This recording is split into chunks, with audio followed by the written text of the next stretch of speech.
Dear student, welcome to the maths academy. तो आज हम लोग स्टार्ट करेंगे लेक्चर नंबर 1, जो कि है definition of learning system, goal, issues and applications of machine learning. Previous video ने हमने देखा था डेफिनेशन ऑफ मशीन लर्निंग देखा था, कुछ डिफरेंट लर्निंग सिस्टम्स देखे थे कि how these are being represented. ठीक है, तो यहाँ पे देखते हैं हम, हमारे पास कुछ डिफरेंट स्टेजेस हैं। जैसे चूजिंग ट्रेनिंग एक्सपीरियंस, ये हमारा फर्स्ट स्टेज है। Then we have choose the target function, then we have choose representation of the target function, then we have choose the function approximation algorithm, then we have the final design. Okay, so moving on to the next slide, हम देखते हैं यहाँ पे जो हमारा first stage है, जो choosing training experience है। ठीक है, तो ये हमारी हेल्प करता है टू प्रोवाइड द डायरेक्ट और द इनडायरेक्ट फीडबैक और degree of control on the training example, representation on different set of examples. तो चूजिंग द टारगेट फंक्शन हमारा क्या करता है, हेल्प करता है in deciding which type of legal moves can be taken.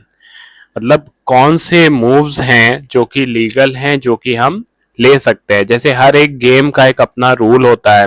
जैसे ludo है हमारा, उसका एक अपना एक रूल है कि डाइस में जब भी 6 आएगा तो हमारी जो भी हमारी वो रेड ब्लू ग्रीन जो भी हमारी वैल्यूज हैं उनको हम यूज कर सकते हैं, मूव करा सकते हैं। ठीक है, choosing representation of the target function, how to represent the target function, ये हमारा थर्ड स्टेज है to optimize the move. And then we have choosing the function approximation algorithm, जो क्या करेगा कि ट्रेनिंग डेटा को एक्सप्लोर कराएगा throughout all the set of the examples. ठीक है, फाइनल डिजाइन जो होगी हमारी वो कब बनेगी, after passing through the different training example, जहां पे हम डिफरेंट स्टेजेस से पास करेंगे, जैसे फेलियर से, सक्सेस से, करेक्ट से, इनकरेक्ट डिसीजन से। ठीक है, जैसे हम किसी भी गेम में डिफरेंट स्टेजेस से पास करते हैं, डिफरेंट लेवल्स को पास करते हैं, उससे हम इस चीज को रिलेट कर सकते हैं। So moving on to the next slide, जैसे हम इसको थोड़ा सा डिटेल में देखते हैं। तो फर्स्ट हमारा है टाइप ऑफ ट्रेनिंग एग्जांपल, तो यहाँ पे हमें डायरेक्ट और इनडायरेक्ट ट्रेनिंग एक्सपीरियंस मिलता है। यहाँ पे हम देखते हैं कि टीचर इज प्रेजेंट और नॉट प्रेजेंट, मतलब हम ये देख सकते हैं कि whether the learning is supervised और द लर्निंग इज अनसुपरवाइज्ड। ठीक है, जो सेकंड है हमारा वो है चूजिंग अ टारगेट फंक्शन। ठीक है, तो जो भी लर्निंग सिस्टम हम बनाते हैं वो एक पर्टिकुलर एग्जांपल के लिए बनाते हैं। जो एग्जांपल हमने यहाँ पे कंसिडर किया है वो है टू प्ले चेकर्स गेम। ठीक है, तो हमने देखा था किसी भी लर्निंग सिस्टम को रिप्रेजेंट करने के लिए हमारे पास होना चाहिए टी, पी और ई। तो टी होता है हमारे पास टास्क, क्लास ऑफ टास्क है या टास्क है, रिप्रेजेंट करते हैं हम इसको टी से। हमारे पास जो अभी क्लास ऑफ टास्क है वो है टू प्ले चेकर्स। ठीक है, the next one we have is performance measure, जिसको कि हम रिप्रेजेंट करते हैं पी से। ये होता है total percent of game von in tournament. ठीक है, इस केस में ट्रेनिंग एक्सपीरियंस हमारा जो है, जिसको कि हम रिप्रेजेंट करते हैं ई, वो क्या है, set of game played against itself. ठीक है, तो अब सपोज करते हैं कि हमारे पास जो टारगेट फंक्शन है उसको हम रिप्रेजेंट कर रहे हैं we say, we such that B to R. तो जो बी है हमारा वो बोर्ड्स बी है, बोर्ड के स्टेट है हमारे चेकर्स गेम के, और वी फंक्शन मैपिंग कर रहा है इसकी, या तो -100 से कर रहा है, या 0 से कर रहा है, या 100 से कर रहा है। अगर -100 है तो we have lost the game, अगर 0 है तो गेम टाई हो चुका है, अगर 100 है या +100 कह लें तो we have won the game. ठीक, the next one is the choosing the representation for the target function.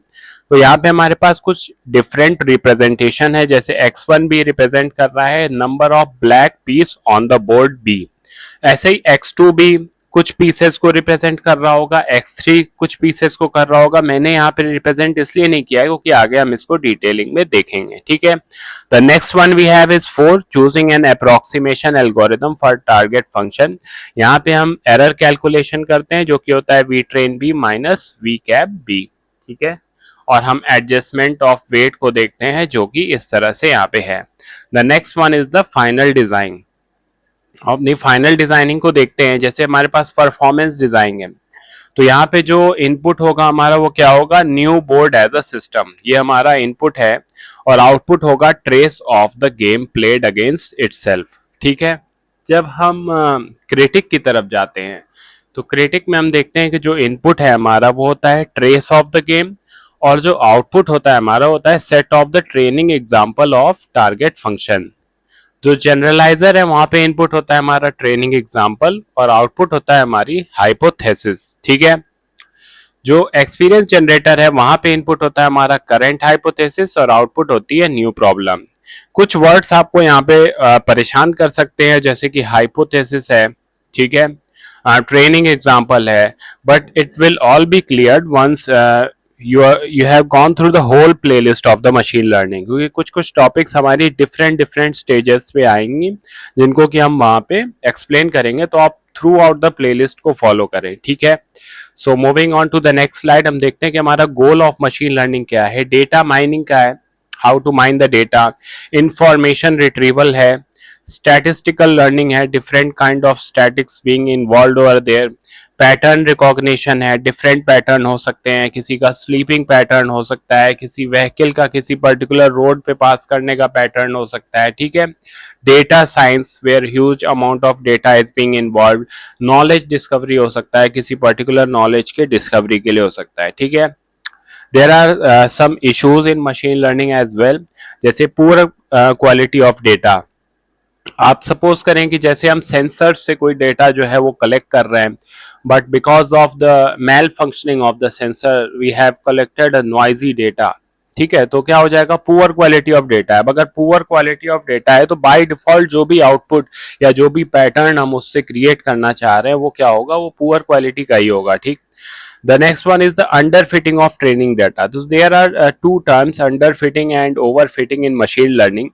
Perhaps मैं उनको किसी टॉपिक में कवर करूंगा या मैं मशीन लर्निंग के शॉर्ट्स में कवर करूंगा, आप उसको देखिएगा। आप ऐसे समझे जैसे कि किसी भी चीज का एक्सेस होना या किसी भी चीज का कम होना। एज ऑफ नाउ आप अभी इतनी अंडरस्टैंडिंग पे रखें, क्योंकि अभी आप मशीन लर्निंग में बहुत ज्यादा वेल इक्विप्ड नहीं है। With time things will settle down on the place. ठीक है। Next one is the lack of training data, मतलब जितने ट्रेनिंग डेटा की रिक्वायरमेंट थी उतने ट्रेनिंग डेटा हमें नहीं मिले। ठीक है। जैसे सपोज करें कि मान लिए मैं आपके लिए एक शेड्यूल प्लान कर रहा हूं कि आप पढ़ाई में किस टाइम मैक्सिमम जो है खुद को फिट समझते हैं, खुद आप जो है वो अवेलेबल रहते हैं, और मेरे पास पूरे वीक का डेटा ना हो, सिर्फ 2 दिन का डेटा हो, 1 दिन का डेटा हो, तो it will be really difficult for me to create a schedule planner for you. वो लैक ऑफ ट्रेनिंग डेटा को आप अभी एज ऑफ नाउ इस स्टेज पे उस एग्जांपल से रिलेट कर सकते हैं। ठीक है। और हम एक चीज जानते हैं कि machine learning is a complex process, so it involves a huge level of skill. अगर स्किल्ड मशीन लर्निंग एक्सपर्ट हमें चाहिए जो कि डेटा की एक अच्छी समझ रखते हो, so that they can extract the useful pattern from it. The next one is the slow implementation of the machine learning, because there is a lot of process being involved in the process of machine learning, so implementing this kind of learning is being slow. ठीक है। So moving on to the last topic of today's lecture, it is the application of machine learning, जहां पे हम देखते हैं कि smart human care, ठीक है, traffic prediction, some kind of prediction related with the traffic, that on which road traffic is slow or traffic is fast, okay, which road we have to opt. Then smart home, there are different kind of things related with the home, like smart AC, smart light. Then we have some medical diagnosis, application of machine learning are related with it as well. Medical diagnosis में जैसे हमारे पास सीटी scans हो सकते हैं, x ray images हो सकती हैं, how to extract the useful information from that very particular images. Then we have smart traffic system. तो ट्रैफिक सिस्टम में हमारे पास किस तरफ से जो लेन से व्हीकल्स आ रही है हमारे पास, किस टाइम हमें कौन से सिग्नल्स किस लेन को प्रोवाइड करने हैं, ठीक है, without the involvement of any human person. ठीक है। so now the next one is the online fraud detection. ठीक है। the next application is smart medical, जैसे कि हमने मेडिकल डायग्नोसिस में देखा था. In other smart medical healthcare we can use it as well, like by collecting data from sensors. Suppose करें कि हम सेंसर्स के थ्रू किसी ह्यूमन बॉडी का बीपी देख रहे हैं, उसका पैटर्न देख रहे हैं कि कब वो हाई रहता है कब लो रहता है, ठीक है। Then we have smart water management system, ये हम देख रहे हैं कि किस टाइम जो है वो वाटर की नीड सबसे हाई होती है, किस तरह का वाटर का पैटर्न है एक पर्टिकुलर सोसाइटी का, कहाँ मैक्सिमम यूसेज से ज़्यादा वाटर जो है वो वेस्ट हो रहा है, ठीक है। Image recognition, how to recognize an image, ठीक है। And the smart weather forecast system, कि किस टाइम किस जगह पे किस तरह का वेदर रहेगा, so that we can adapt in that very particular style, ठीक। The last one is the self driving car. तो self driving car which are being learning how to drive a car in a smart way by a human driver, ठीक है। किसी एक human driver को देख के उसके पैटर्न्स को लर्न करके किस तरह से एक सेल्फ ड्राइविंग कार हो सकता है कि एक रोबोट वहां पे हो जो उसको अडेप्ट करे और उसके हिसाब से व्हीकल को चलाए, या robot is embedded in the vehicle और व्हीकल जो है वो अडेप्ट कर रही है अपने नियर बाय एनवायरमेंट को, and then the vehicle is going to take decisions accordingly. तो ये हमारा लेक्चर 1 था। नेक्स्ट लेक्चर में हम कोई और टॉपिक्स देखेंगे मशीन लर्निंग की। Stay tune to the Max Academy and thank you.